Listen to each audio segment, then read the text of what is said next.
Fala rapaziada do canal, vídeo de hoje sobre o Brasileirão que vai começar nesse final de semana e para falar sobre esse tema, tô aqui com o Matheus Moraes, lá da página do Instagram Mesa de Imprensa. Fala aí rapaziada, prazerzão estar aqui no canal, espero que a gente acerte o máximo de previsão possível no final do ano. Cauã Tinoco, repórter do Jornada 1902. É isso, vamos ver se a gente acerta alguns palpites aí desse Brasileirão, por mais difícil que seja, vamos ver se no final do ano a gente tem uma pontuação boa aí. E Vitor Martins também tem um canal aqui no YouTube, Dia de Jogo. Vambora, rapaziada, tentar acertar o máximo aí, prazerzão estar aqui com vocês e vamos nessa.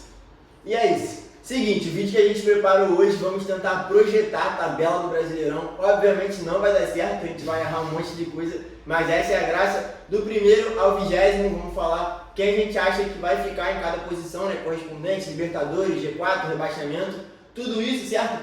Então, antes de começar o vídeo, vou pedir aquela moral de sempre, de curtir o vídeo, se inscrever no canal, compartilhar o vídeo com geral aí. Vou deixar a rede social da rapaziada, o canal deles também aí na descrição. Dá um confere lá, valeu? E agora vamos começar o vídeo. Seguinte, vamos começar de baixo para cima, ou seja, do 20º para o primeiro, rebaixamento, Sul-Americana, Libertadores, G4 e o campeão, certo? Então vamos lá. A gente já fez um tempo atrás uma tabela mais ou menos, que a gente projetou brincando ali de resenha entre a gente, mas já tem o quê? Mais de um mês isso, né? Então eu acho que a gente vai atualizar aqui, dessa vez, na frente da câmera, vai sair um monte de besteira aqui, vamos falar várias atrocidades como sempre. Mas é isso aí, sempre prezando, né, pela boa informação, que é isso que esse canal aqui espera trazer para vocês. Então vamos lá, pegando a tabela antiga aqui que a gente tinha feito, os 4 últimos colocados, né, Juventude, Criciúma, Vitória e Cuiabá, seriam os rebaixados, né? Alguém tem alguma coisa a falar? Contra? Se opõe? Discorda? Eu discordo do Cuiabá, eu acho que o Cuiabá não cai. Por quê? Cara, então, eu acho que o elenco do Cuiabá é limitado, tem a Sul-Americana também disputando, então isso vai atrapalhar um pouco, até na briga por pontos no início do campeonato. Mas eu acho que tem times piores, por exemplo, eu acho o Atlético Goianiense mais limitado que o Cuiabá. Eu acho o Cruzeiro um momento pior que o Cuiabá. O Cuiabá faz um início de ano ok, foi campeão estadual, tá bem na Sul-Americana. Então, a gente sempre tem esse, tipo, sempre que a gente faz essa brincadeira, a gente sempre bota o Cuiabá caindo, e o Cuiabá nunca cai. Então, tipo, dessa vez a gente vai botar de novo e talvez não caia de novo. Então o Juventude em último, todo mundo concorda? Concordo. Fechou? Meio bom trabalho do Roger Machado. É um bom trabalho, assim, foi bem no Gauchão, né, chegou até a final, o Inter não Os dois chegou, bons jogos passou o contra o Internacional, né, que é um dos times candidatos aí a brigar pelo título, pelo menos na minha opinião, esse ano. Mas é um time muito limitado, assim, o destaque do Juventude hoje talvez seja o Nenê, que já é um jogador de uma idade mais avançada, talvez não seja nem titular esse ano. Então, assim, eu acho que o Juventude cai em último porque é um time fraco tanto dentro quanto fora de casa. Fale sobre o Criciúma, nosso 19º colocado. Então, foi a minha maior dúvida se o Criciúma está no lugar do Juventude ou não, porque sinceramente eu não sei o que esperar do Criciúma, é muito tempo fora de uma Série A, é muito tempo que a gente não conhece o time, então desde a última vez que jogou uma Série A o time é completamente diferente, então acho que é a minha maior dúvida sim, mas a minha maior certeza que vai cair ao mesmo tempo, assim, acho que o Juventude pode até surpreender, mas botando o Criciúma aí acima do Juventude, muito contestado, mas ainda acho que eu vou ficar com o Criciúma em 19º mesmo. O Vitória cai também, todo mundo concorda? Vitória não concorda, né? Eu tenho, tudo bem que eu gosto do Vitória, tenho esse carinho pelo Vitória, né? Então, tipo, isso pode pesar um pouco. É um pouco clubismo, assim, eu não torço pro Vitória exatamente, mas é um time que eu tenho carinho. Mas o Vitória faz uma boa temporada, né? O Vitória foi campeão baiano, fez bons jogos contra o Bahia, tanto na primeira fase quanto na final, mas o elenco é limitado, né? Então, tipo, e é um campeonato muito difícil de prever quem vai cair, muito difícil mesmo. Então, E é aquele ditado, né? O clássico é outro jogo. É, né? exato. A gente viu os 2 jogos do Vitória, se fossem talvez 38 jogos contra o Bahia, fosse uma Assim, coisa, mas... É outro jogo, mas o Vitória fez 2 bons jogos, na minha opinião, tanto em casa quanto em fora, na Fonte Nova. E tem um elenco, assim, por mais que seja limitado, tem jogadores ali que você vê com certo destaque, principalmente o Mateuzinho, né, o camisa 10, que é um ótimo jogador ali. Alejandro também faz sentido do Baiano. E tem um técnico muito decente, que faz um bom trabalho nesse início aí de temporada, fez um ótimo trabalho na Série B, foi campeão com folga aí, que é o Léo Condé, é um treinador aí bem... que está chegando agora, né, no cenário brasileiro, eu acho que tem bastante futuro. Não sei se eu cravo Vitória em 18º, acho que pode acabar surpreendendo, não vejo tanto clubismo assim na sua análise, mas eu acho que vai cair mais pelos outros participantes do campeonato. é que é difícil colocar alguém para cair, tipo, é complicado, como eu disse, pelos outros, pelo nível do campeonato ser bem equilibrado. Mas, assim, não seria uma surpresa, acho, para ninguém se o Vitória não caísse. Mas pra não ficar em cima do muro, pra você, o Vitória cai ou não cai? Cai. Cai, pra você também. Cai, mas eu acho que o Vitória... Cai brigando. Eu acho que o Vitória tem um teto maior que o Cuiabá esse ano, por exemplo. É uma opinião forte aí, mas... Eu discordo. Mas... Então, pra você os três caem, Vitória, Criciúma e Juventude. Eu acho que os três caem, mas eu acho que a nossa amostra do Vitória é muito curta e é muito em cima de Bavi, que é um confronto que é muito equilibrado e sempre vai ser muito equilibrado independente da sua situação financeira de cada um. Então, eu acho que a nossa amostra, como é muito curta, e pelo que a gente vê do Vitória ainda se mostra um time limitado, até com a mais, teve suas dificuldades até para conseguir ganhar o jogo, o segundo jogo, e por isso eu acho que vai cair ainda assim. A gente não dá muito para se basear em Bavi também, porque é outro jogo completamente diferente, né? Então vamos lá. Juventude, Criciúma e Vitória cai pra gente, na minha opinião também. Eu acho que existe um abismo não, mas uma certa distância desses três para os outros competidores do campeonato, tanto por elenco quanto pelo início de ano, analisando de uma maneira geral, botando tudo no mesmo contexto, tanto elenco, chance de se reforçar, teto e desempenho até agora.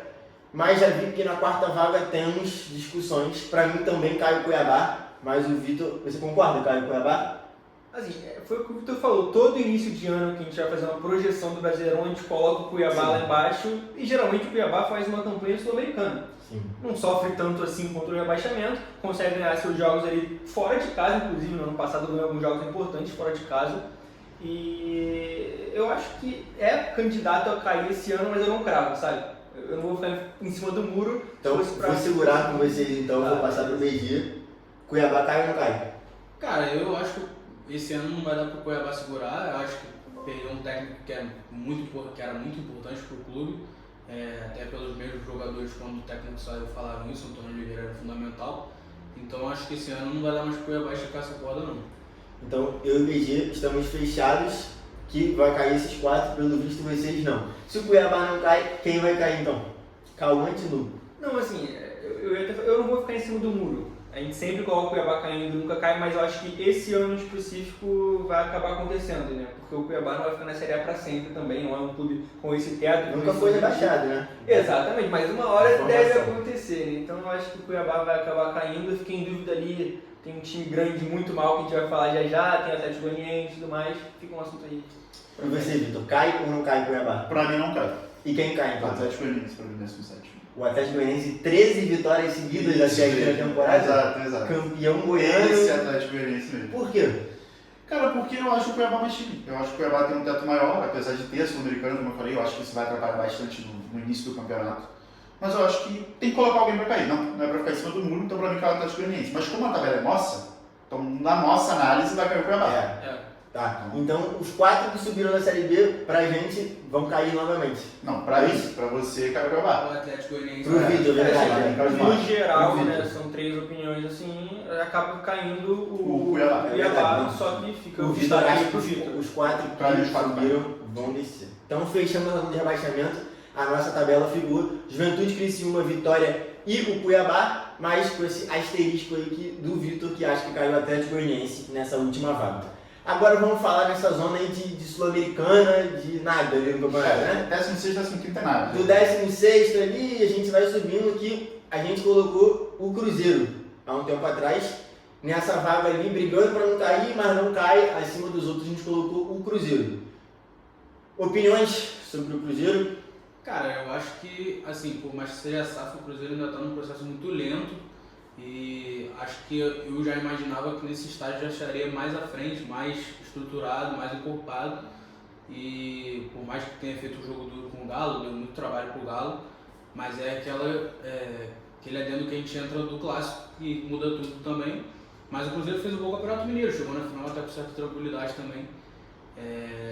E eu acho que o Cruzeiro fica nessa zona assim de 15º, 16º, mas eu chutaria no 16º como está aí na nossa tabela antiga. E tem um detalhe, né, da SAF que não costuma ser assim, que são as demissões de treinadores do Cruzeiro, né? Porque o Pepa fazia um bom trabalho, foi demitido para muita gente injustamente, assim, não era um ótimo trabalho, mas estava ali ok. Agora o Lacarmon só com o Campeonato Estadual e a Copa do Brasil, que foi um jogo atípico, sendo eliminado, perdendo a final para o Atlético Mineiro, que tem um elenco melhor. Bem normal. Foi demitido também, que não são decisões que um clube que é SAF costuma tomar. A gente está acostumado a ver isso com um clube, né, que não são SAFs, mas demitiu agora o Lacarmon, efetivou o treinador do Sub-20, né, da base, que fez um bom trabalho na Copinha, se eu não me engano, chegou na final da Copinha, perdeu pro Corinthians. Então, a gente colocou o Cruzeiro ali nessa zona, brigando para não cair, em 16º, concorda?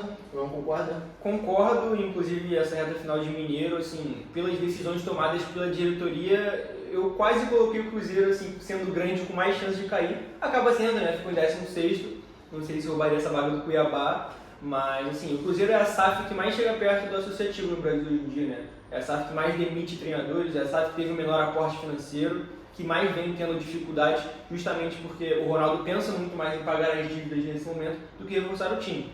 Eu acho que isso pode acabar sendo perigoso, né? É óbvio que é mais responsável financeiramente, mas pode acabar atrapalhando o clube aí no âmbito esportivo, né? Vitor?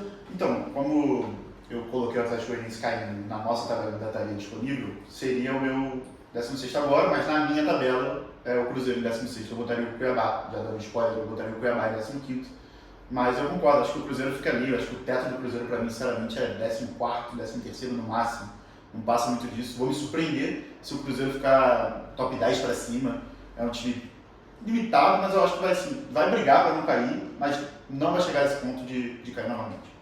Agora chega a parte da tabela que a gente deu uma alterada, né? Pensando aqui que algumas coisas mudaram. Como eu falei, a gente ia botar no Atlético Goianiense, que a gente já falou sobre aqui, pro Vitor acho que vai cair, a gente também, Cauã e o Matheus não tem muita objeção, acho que é essa faixa de tabela mesmo, a gente colocou aqui em 15º o Atlético Goianiense, e agora tem acho que uns times mais próximos um dos outros, né, que ficam ali nesse bolo, então eu vou falar todos, a gente ranqueia eles, né, como se fosse um único bloco dentro do campeonato. Vasco, Bragantino, Fortaleza e Bahia. Vamos lá. Aqui na nossa tabela está exatamente nessa ordem. Vasco 14º, Bragantino 13º, o Fortaleza 12º e o Bahia é o 11º. Mudanças, alterações, opiniões? Alguém? Cara, pra mim o Bragantino vai terminar na frente do Fortaleza. Eu sei que vocês não concordam com isso, a gente trocou essa ideia na outra tabela, mas o Fortaleza faz um início de ano péssimo, muito ruim mesmo. Então, pra mim o Fortaleza vai ficar abaixo. O Vasco 14º acho que tá bem ali, vai ser por aí a faixa de tabela do Vasco, de 14º a 11º. Esse bloco são 4 times muito parecidos, então eu acho que fica por aí. O Vasco também, acho que esse ano vai sofrer menos, né? Não vai sofrer tanto quanto o ano passado para ficar na primeira divisão. E 14º a vaga sul-americana, acho que está de bom tamanho para o Vasco, seria um ano ok, tranquilo. Então o seu top 4 desses 4, Bahia, Fortaleza, Bragantino e Vasco, nessa ordem. Bahia em 11º, Bragantino em 12º, Fortaleza em 13º, Vasco em 14º. E você, como? Eu vou acabar concordando com o Victor, assim, porque o Bragantino é um clube muito organizado, né? É um clube que tem bons valores ali no elenco, tem um treinador bem decente, que é o Pedro Caixinha, que fez um ótimo trabalho no ano passado, né? Levou o time à Libertadores. Só que, assim, eu acho que o Bragantino, ele é um clube sem pressão nenhuma de torcida, então jogar em casa e jogar fora é praticamente a mesma coisa. E eu acho que isso seja até bom, né, em certo ponto, porque é um clube que não está acostumado com esse tipo de pressão quando os momentos ruins chegam, né. Então, assim, acho que o Bragantino pode ficar à frente do Fortaleza também por esse motivo, porque eu acho que é um clube mais sólido, assim, que o Fortaleza. O Fortaleza, ano passado, para a gente lembrar, ficou em último na tabela por um bom tempo, né. Então, não, acho que isso foi ano retrasado, não? Acho que ano passado o Fortaleza foi mais... Ano foi retrasado. Então, assim, é um Mas time que vem sofrendo irregular. com essa inconstância, principalmente por disputar as competições internacionais e não saber dosar isso. E tem um detalhe que perdeu uma das grandes peças agora, o Caio Alexandre. Né? Exatamente, era o melhor jogador do time. Eu vou fazer uma mudança, eu nem sei se eu cheguei a comentar isso, mas pra mim é Bahia, Vasco, Fortaleza e Bragantino, tá? Porque eu acho que o Vasco tem mais de onde tirar, eu acho que justamente pela pressão, eu acho que corre o risco, não o risco, né, de ser ruim, mas do Vasco trazer nomes de peso na janela do meio do ano que podem mudar um pouco o patamar do time. Eu acho que jogar no Maracanã, jogar em São Januário, assim, por ser um time grande, pesa um pouco nessa decisão também. Sim, concordo que são times muito parecidos, mas eu acho que o Bragantino com um elenco mais enfraquecido, um pouco mais velho também. É um time que não costuma mudar muito. O Sacha, que foi um dos grandes destaques do time na temporada passada, está um ano mais velho. O Lincoln, que chegou também, uma contratação que seria ali para ser de peso, para liderar esse jovem, né? Também não desempenhou tanto. Foi um time que é meio sem sal no Campeonato Paulista, chegou onde tinha que chegar, na Libertadores também, perdeu o Léo Ortiz, exatamente. Então, para mim, desse grupo aí dos 4 vai ficar mais abaixo. E o Fortaleza também, assim, é um time que como a gente falou, né, perdeu o Caio Alexandre, também não fez um bom começo de ano. Então, para mim, é Bahia, Vasco, Fortaleza e Bragantino. Eu acho que esse começo de ano do Bragantino, por tudo isso que você falou, é bem conturbado, não é dos melhores, não é como a gente imaginou no ano passado, que em até certo ponto falava-se até de título, falava-se de um topo da tabela, falava-se de um G4. Então eu acho que esse ano realmente o Bragantino até então está sendo uma decepção, mas eu acho que o time consegue tomar uma forma durante o campeonato, assim, acho que tem da onde tirar, assim, acho que tem uma base boa, tem pontos com as características que o Pedro Caixinha gosta de trabalhar, reservas e titulares, perdeu o Léo Ortiz, que é uma falta muito grande para o elenco, assim, na parte defensiva e até na construção também de ataque, mas eu sinceramente vejo o Fortaleza abaixo hoje. Acho que o Fortaleza entrega menos, acho que o Fortaleza, cara, acho muito básico o Fortaleza, muito, não sei, não. Que não contratou, né? Só teve o Moisés, basicamente. E perdeu também, né? E após o Sul-Americano. Conseguiu segurar o Vojvoda, que já é um feito grande, porque com tanto de gente que estava olhando para ele, conseguir segurar já é muito. Mas eu consigo nesse bloco aí ver o Fortaleza mais abaixo de todos. Acima do Fortaleza eu vejo o Vasco, depois o Bragantino e até o Bahia acima dos 3. Porque a gente não sabe se o Rogério Ceni vai continuar, né? Mas eu acho que o Bahia tem um bom elenco para extrair alguma coisa, né? Então todo mundo concordou no Bahia dessa primeira, né? Sim. Eu acho que é um time que tem mais dinheiro para contratar, é um time que tem mais disparado desse daí, um elenco muito melhor, se reforçou muito bem na janela. E um detalhe importante, eu acho que falta muito para o Bragantino é exatamente a questão da pressão que o Calma falou, de momentos decisivos, assim. É um time que a gente viu na pré-Libertadores agora contra o Botafogo, que era um cenário que o time tinha tudo para pressionar ali e ir para cima com um jogador a mais, e não conseguiu fazer isso muito por esse ambiente que o estádio não cria. E como o Matheus citou também na temporada passada, nessa briga aí de título, que não sei o que, falta muito disso também, desses jogos em casa decisivos, a torcida lotar o estádio, ter pressão, e talvez numa briga por rebaixamento ou numa briga pelo título, assim como a gente viu São Januário muitas vezes na temporada passada. Eu acho que falta um pouco disso pro Bragantino em momentos decisivos, e isso me faz ter um pé atrás em relação a isso, mas na nossa tabela aqui, então, Bahia, Fortaleza, Bragantino e Vasco, né? Na média, A média foi essa. Beleza, fechou. E agora vamos falar já de 10º até G6. Briga pela pré-Libertadores, né? Quando a gente vai abrir um G8 ali, algum desses times aqui deve beliscar uma vaguinha na Libertadores. Vamos botar ali o quê? São Paulo, Corinthians, Grêmio e Atlético Paranaense e Botafogo, é isso? Até ali. Botafogo em sexto já, né?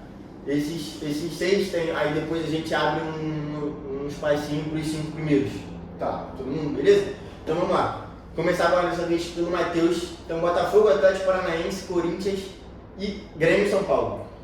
Cara, acho que desses, assim, num bloco mais baixo, eu acho que eu fico em dúvida mais entre São Paulo e Corinthians. Mas eu acho que eu peso um pouco mais pro lado do Corinthians. Acho que o time, cara, nos últimos anos o Corinthians não vem bem, não consegue mostrar nada, é um time sem sal, até mudando o elenco não está conseguindo. Eu acho que até o Antônio Oliveira é um bom técnico, acho que pode dar um jeito sim, mas hoje eu enxergo o Corinthians mais abaixo desses aí, em décimo, e o São Paulo em 9º, e Grêmio, Cap e Botafogo.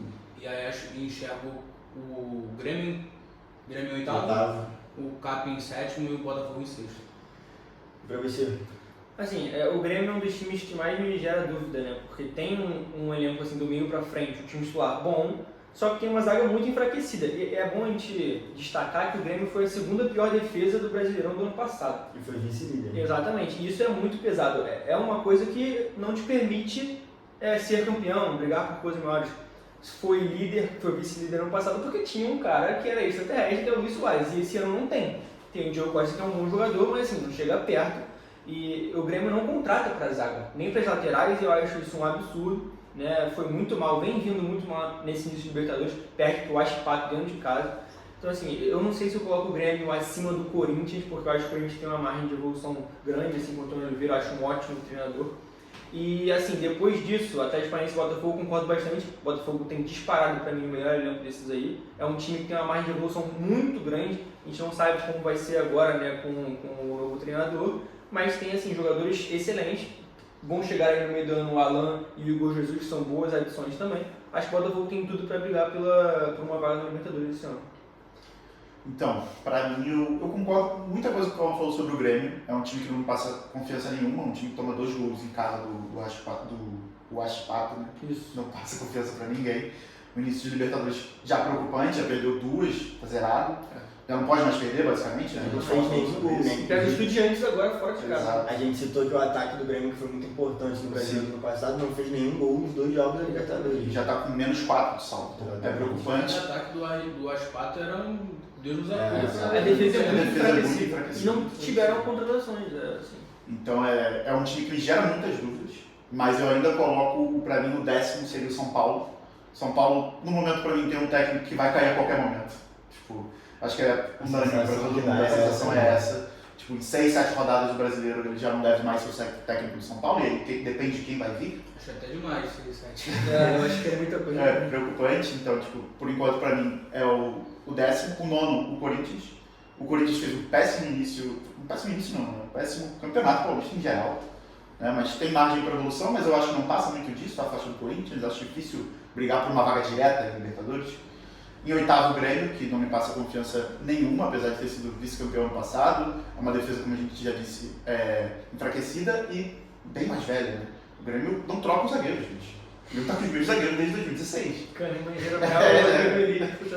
É inacreditável. Então, assim, São Pra 8 mim, anos, velho. é a mesma dupla de zaga. E não tem ninguém para disputar com eles. Esse que é o mais preocupante. Então, para mim, o Grêmio em 8º. Em 7º, o Atlético Paranaense. O Botafogo, para mim, é disparado o melhor time desses e fica em 6º. E, para mim, pode brigar forte no G4.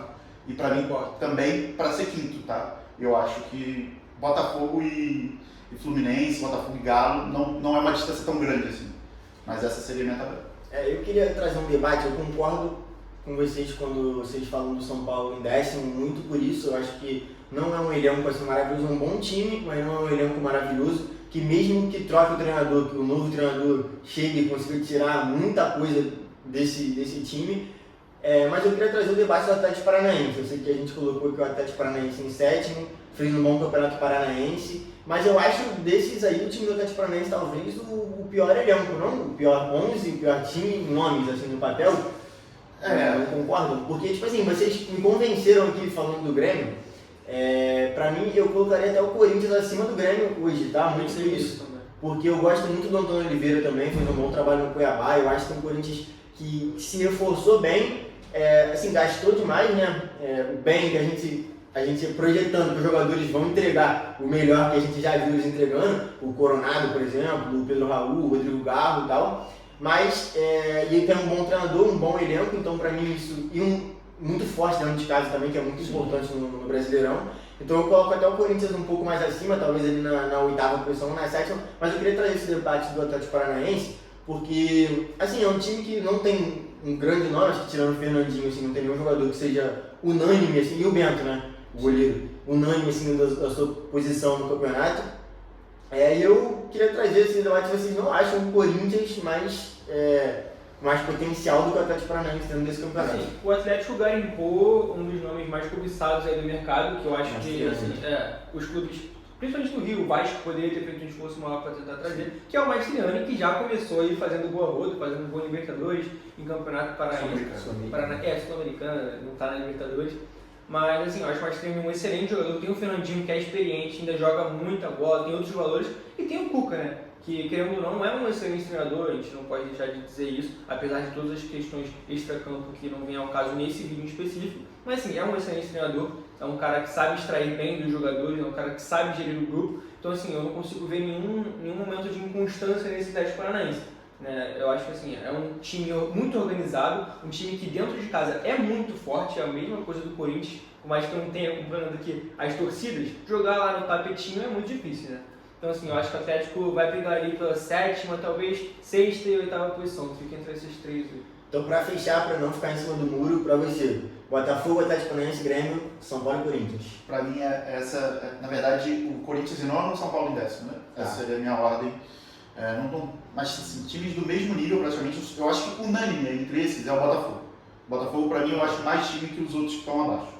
Considerando. Tem mais de onde tirar também. Tem muito mais de onde tirar. O exemplo que eu dei do Bahia, por exemplo, Certo. se tiver numa situação ali mais delicada no campeonato, tem dinheiro para chegar e buscar reforço, como fez em 2022, né, principalmente na E tem o arrancada. fator casa que já se mostrou muito Também, forte em exatamente. vários momentos. E para você, fecha aí o seu ranking. Eu acho que é exatamente isso aí, Botafogo, Atlético, Grêmio, Corinthians e São Paulo, com esse aditivo aí do Grêmio ser uma dúvida muito grande, mas como é uma dúvida, eu não coloco nem tão acima nem tão abaixo, então fica aí tal. Eu vou mesmo nessa linha também, mas eu fico com o Botafogo unânime e eu acho o CAP ainda acima dos outros, mesmo com um elenco com suas limitações. Eu acho que é um clube que vem jogando junto há muito tempo e vem se reestruturando com a mesma base, e acho que isso faz muita diferença. Assim, você vê ali Pedro Henrique, Thiago Heleno, Bento, Coelho, todo mundo ali está muito entrosado, Eric, Fernandinho, todo mundo. E aí vai só reforçando um ponto ou outro, uma posição ou outra, como foi o caso do Mastrino agora, que é uma contratação que vem se mostrando já valer a pena. E aí acho os outros três um bolo ali, uma mistura. Acho que Corinthians e São Paulo ficam mais abaixo que o Grêmio, pelo Renato sempre achar uma solução, conseguir sempre encontrar e tapar os buracos que tem ali para ele tapar. E por isso acho que Corinthians e São Paulo abaixo. Ali tem até a dúvida em qual posição cada um vai ficar, mas acho o Corinthians mais abaixo hoje do que o São Paulo. Eu me convenci que enquanto vocês estavam falando, então, eu vou botar o CAP mais abaixo. Para mim é Botafogo em 6º, eu vou de Grêmio em 7º, muito pelo Renato Gaúcho. Eu acho que para mim é o melhor treinador brasileiro, assim, sem muitas dúvidas. É um cara que está fazendo no Grêmio há muito tempo, com diferentes times, e muda elenco, sai jogador, chega jogador. Ele continua fazendo o Grêmio brigar por títulos. Quando ele saiu, a gente viu como ficou a situação do Grêmio. Então eu coloco o Grêmio em 7º, Corinthians em 8º, porque eu gosto do Doutor Oliveira, acho um bom elenco, acho que é um time que tem muito potencial para crescer ainda. Vou de CAP em 9º e São Paulo em 10º para fechar. Então essa pequena diferenciação aí, mas pela média ficou Botafogo em 6º, Atlético Paranaense em 7º, Grêmio em 8º, Corinthians em 9º e o São Paulo em 10º. E agora vamos para o G5, G4, título Libertadores direto. Todo mundo concorda com o Fluminense em 5º? Concordo. Pra mim é pau a pau com o Botafogo, acho que em 5º, pelo ano passado que fez, mas a gente, bola por bola, time por time, acho que o Botafogo tem margem para evolução maior do que o Fluminense hoje. Você colocaria o Botafogo à frente do Fluminense? Não colocaria à frente pelo histórico, né? Mas acho que pode acontecer tranquilamente. Assim, Quem é o 5º colocado para você? Pra mim, o Fluminense. Então você concorda? Sim.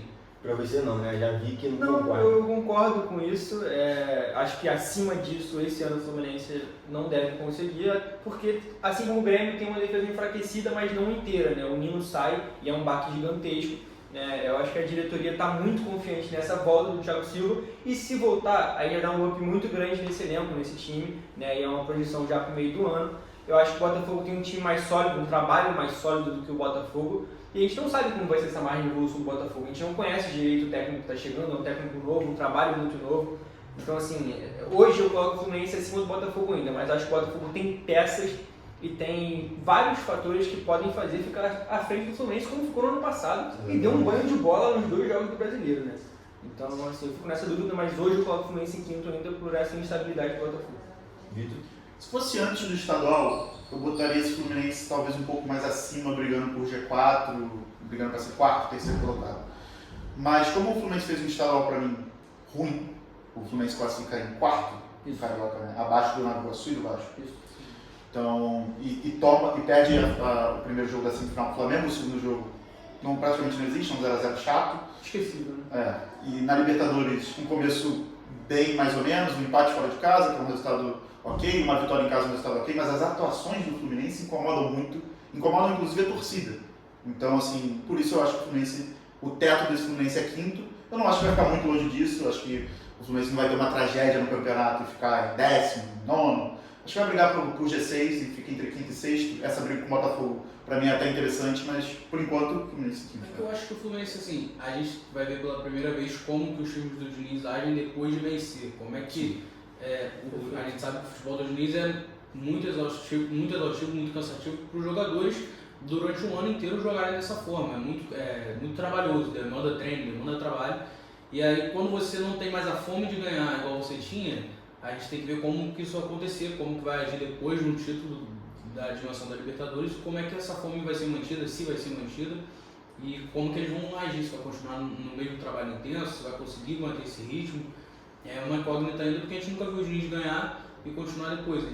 É a primeira vez que a gente viu o Diniz ganhar um título grande para saber como que ele vai agir. E tem um detalhe, juntando muito do que o Matheus falou, do que o Cauã falou sobre a defesa ficar enfraquecida, é uma defesa do Fluminense que já eram jogadores campeões, né? Que já chegaram, teoricamente, sem essa fome, mas que juntaram ali para dar isso pro Diniz, o Marcelo que voltou da Europa para ganhar para um clube que revelou, o Felipe Melo, o Fábio, jogadores que eram ídolos em outros clubes brasileiros, que já tinham vencido e vieram para o Fluminense e mostraram que ainda estavam com essa fome. Agora, todos da defesa, né? Todos os defensores. E isso é uma coisa que a gente precisa prestar atenção, de como esses jogadores vão se comportar ao ganhar de novo, e pelo mesmo clube, porque eles ganharam em outros clubes e mudaram e mostraram essa fome, mas agora estão no mesmo clube com o Diniz, que foi para a seleção brasileira, teve esse desgaste aí, psicológico, entre aspas, de ser muito pressionado e criticado na seleção brasileira. É um Fluminense que se reforçou muito do elenco, né? Não tem o que falar, mas assim como eu falei da questão da idade, são jogadores que estão um ano mais velhos. O André, que muito provavelmente deve sair no meio do ano, enfim, que também a gente tem que ver como ele vai ficar em relação a essa ida para a Europa, a seleção brasileira. É um Fluminense que deve perder jogadores na Copa América também. O John Arias, mais importante. O John Arias, exatamente. Então, o Cano também, que já não é mais um garoto, passou por lesão agora, coisa que ele praticamente não teve em 2023 todo. Passou agora jogos importantes machucado. Então, mas eu também acho, eu colocaria o Fluminense acima do Botafogo muito por esse trabalho que a gente já conhece, do Diniz, esse DNA do ano passado, que claro, ninguém esquece de jogar bola assim do nada, e muito para o Botafogo ser uma incógnita. Eu concordo que o Botafogo tem um teto de evolução talvez até maior, porque a gente sabe que o Fluminense mudou muito o elenco, se reforçou, mas esse teto foi atingido no ano passado, e para superar aquilo é bem difícil, todo mundo concorda. Mas o Botafogo tem um teto, um elenco praticamente novo comparado ao ano passado, um treinador novo que a gente também não conhece, então pode ser realmente, mas fazendo uma projeção hoje, assim, para o ano inteiro o Fluminense está à frente do Botafogo. E agora a gente chega no G4, que, né, eu acho que unânime ou não sei, vou até começar pelo Vitor, Flamengo, Palmeiras, Inter e Atlético Mineiro. Justifique sua resposta. São os 4 melhores elencos do país. Eu acho que, para mim, acho que não tem dúvida, para mim são os 4 melhores elencos do país. O Galo, para mim, uma incógnita um pouco por conta... Não começou bem o ano, o Filipão saiu, ganhou o Mineiro, mas é o Galo, assim, é um baita time, se reforçou bem, manteve Hulk e Paulinho, que é uma dupla de ataque sensacional. Então, são os 4 melhores. Chegou a jogar do Brasileirão aí, em 2022. 2 anos atrás. Então, é um time que se reforçou bem, não em tantas peças, mas com qualidade. Então, para mim, o Galo, já começando, para mim seria o 4º colocado. Para mim, o Inter em terceiro. A questão do Inter é a seguinte: eu queria colocar o Inter até acima, em segundo ou até ganhando o Brasileiro aqui, mas seria um palpite muito no escuro até, porque eu acho que tem 2 favoritos claros, né, que são Flamengo e Palmeiras. Mas o Inter, ele também não me passa uma confiança. E eu acho que para ninguém, talvez. O Inter foi eliminado do Campeonato Gaúcho e não perdeu na semifinal para o Juventude.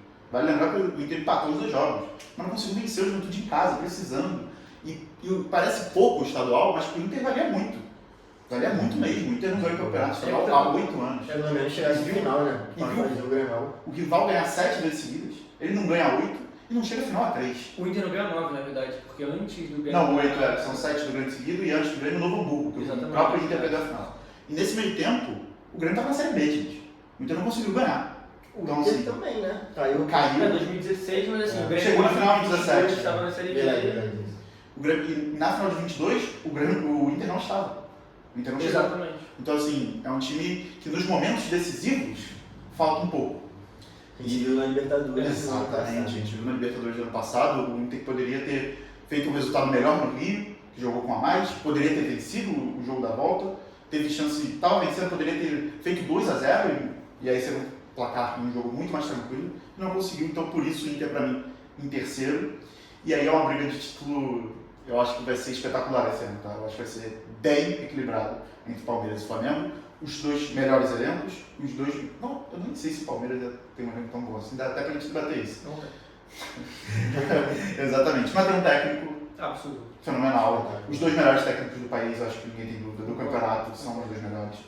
Então acho que essa briga vai ser bem equilibrada, não acho que um ou outro time, igual o Palmeiras fez, que ganhou com uma certa vantagem, em 22, em 23 mais equilibrado.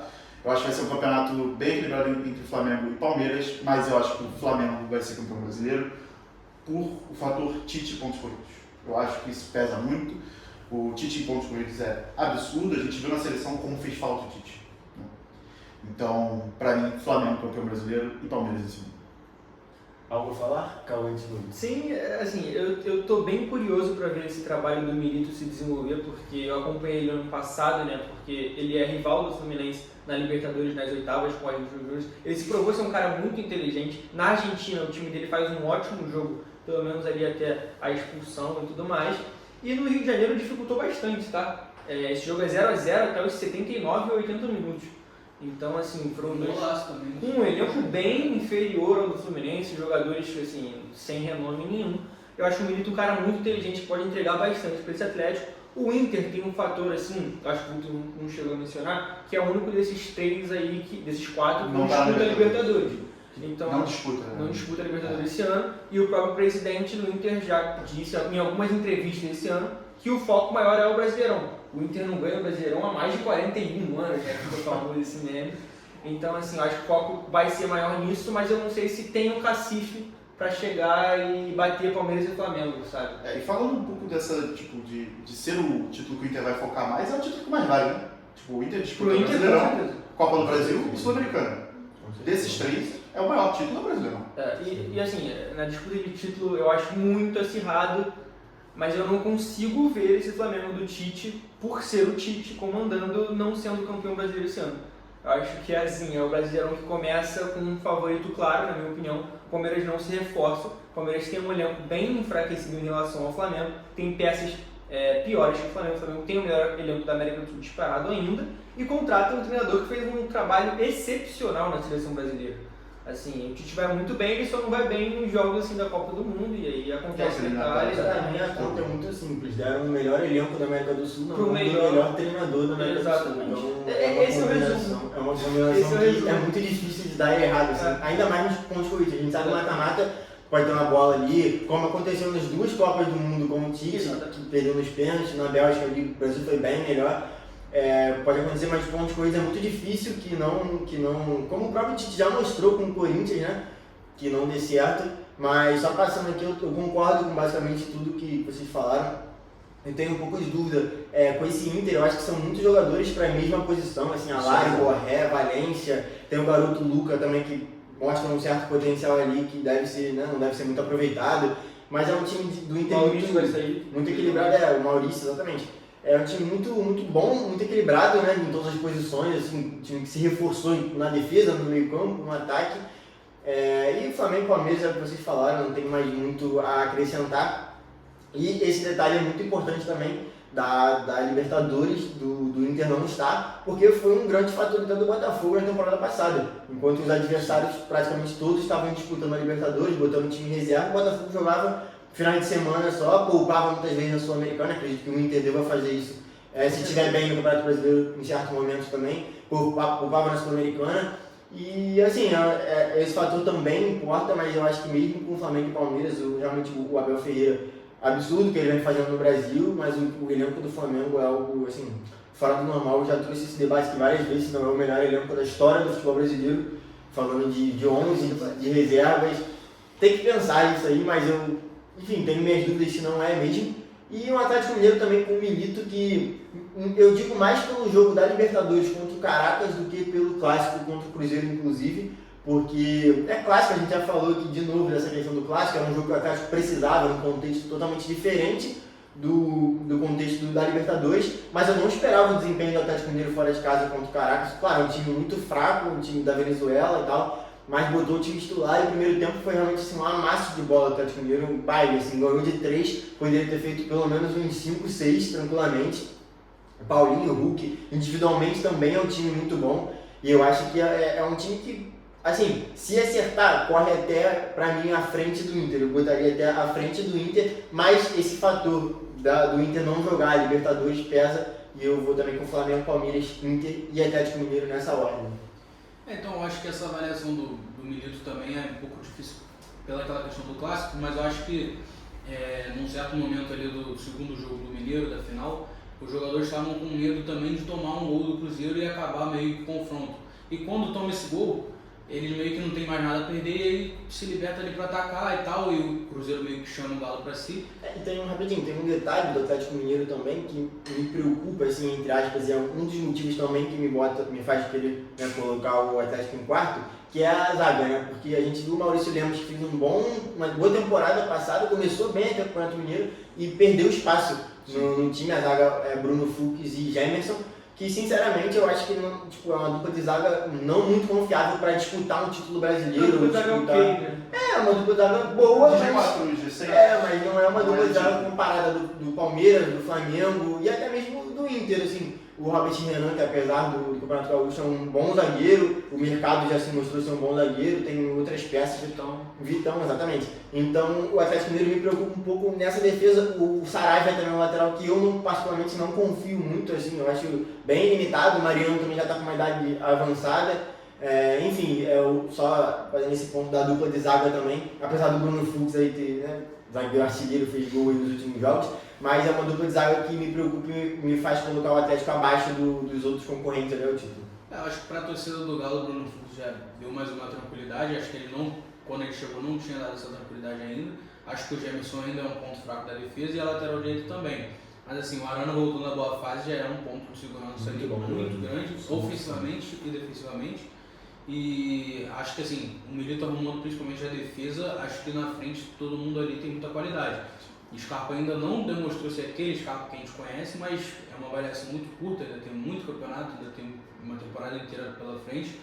E acho que o Hulk e Paulinho são excepcionais assim, para dupla de ataque no Brasil, assim, são primeira prateleira.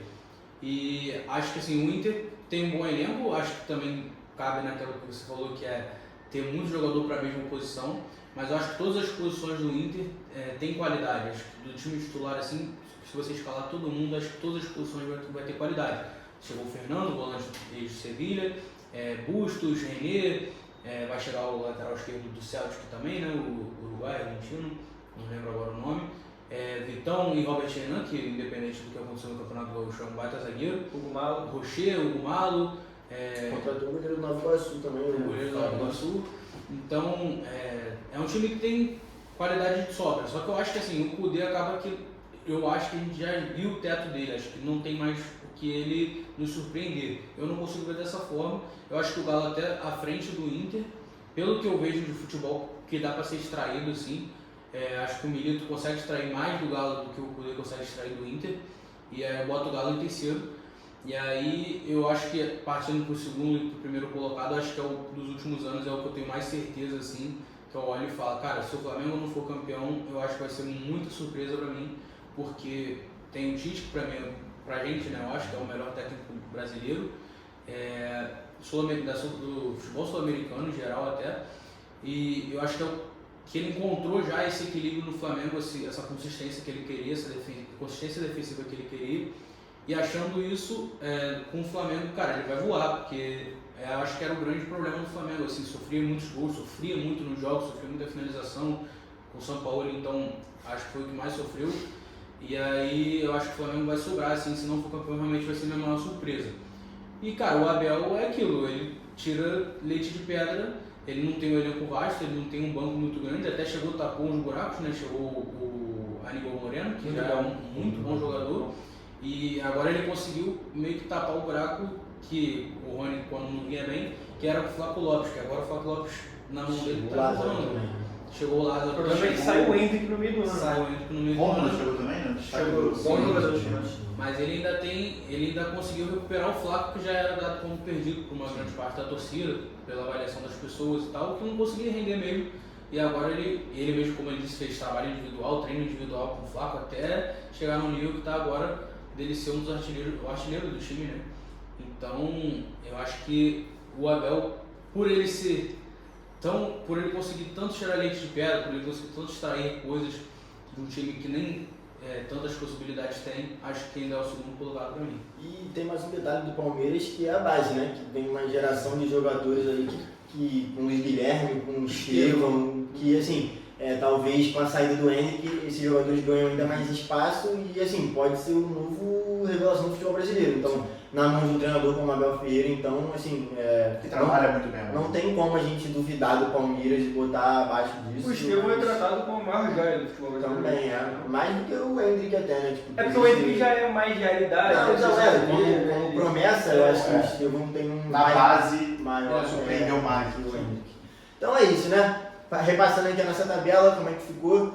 Flamengo e Palmeiras em primeiro, os dois líder e vice-líder. Pro BG, o Atlético é o terceiro e o Inter é o quarto, mas na média aqui, Internacional em terceiro, Atlético Mineiro em quarto, Fluminense e Botafogo em quinto e sexto, respectivamente, Atlético Paranaense em sétimo, Grêmio em oitavo, Corinthians em nono, São Paulo décimo primeiro, Bahia, 12º, Fortaleza, Bragantino 13º, Vasco 14º, Atlético Goianiense 15º, o Cruzeiro 16º e a zona de rebaixamento com o Cuiabá em 17º, o 18º sendo o Vitória, o 19º o Criciúma e em 20º o Juventude. É isso, rapaziada, com considerações finais.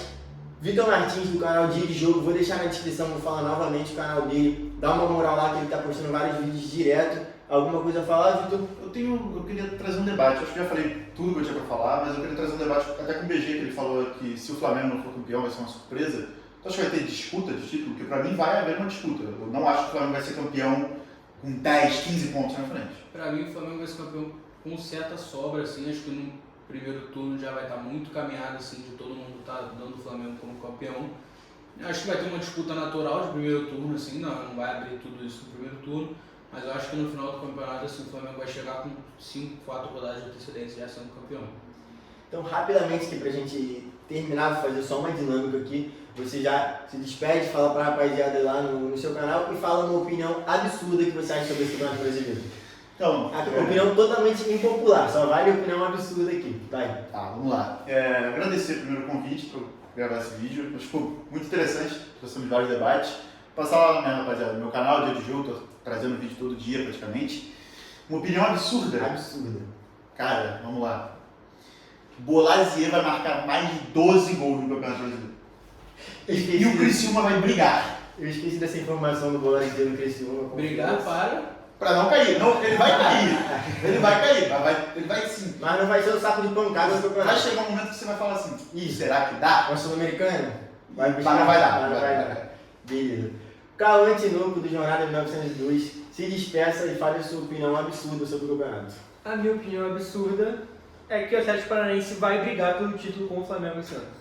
Fica aí a informação. Ano do centenário, tem um ótimo treinador, tem um time consistente e sólido. Eu acho que a briga esse ano... Eu acho não, né? É uma opinião absurda. Atlético Paranaense e Flamengo disputando o título até o final. Matheus Moraes, mesa de imprensa, se despeça e já fale sua opinião absurda sobre o Cara, canal. eu acho que o Fluminense termina o primeiro turno do campeonato do 12º para baixo. Vai brigar para não cair. No primeiro turno. Tá bom, então, beleza. Então é isso, já vou aproveitar para deixar a minha também. Eu acho que a grande decepção desse campeonato vai ser o Grêmio. E vou afirmar aqui. Não é absurdo. Não, eu vou falar, o Grêmio será rebaixado. Aí é absurdo. O Grêmio será, eu tô falando diretamente pra câmera, o Grêmio será rebaixado no Campeonato Brasileiro de 2024. Eu sei que eu falei bem do Renato aqui, eu tô me contradizendo, mas é pra ser O Renato cai antes? Então, cai antes. O Renato não será rebaixado, importante. Ele vai estar em 15º. Ano que vem ele sobe o Grêmio de novo. Exatamente. Aí ele ganha mais um gaúcho. Perfeito. Mas é isso, rapaziada. Obrigado pra geral que chegou até o final do vídeo. Aquela moral de sempre, curte o vídeo, se inscreve no canal, compartilha com geral. Vou deixar na descrição aqui o link do canal de todo mundo aqui pra vocês darem uma conferida lá. Valeu? E é isso, tamo junto e até a próxima. Valeu.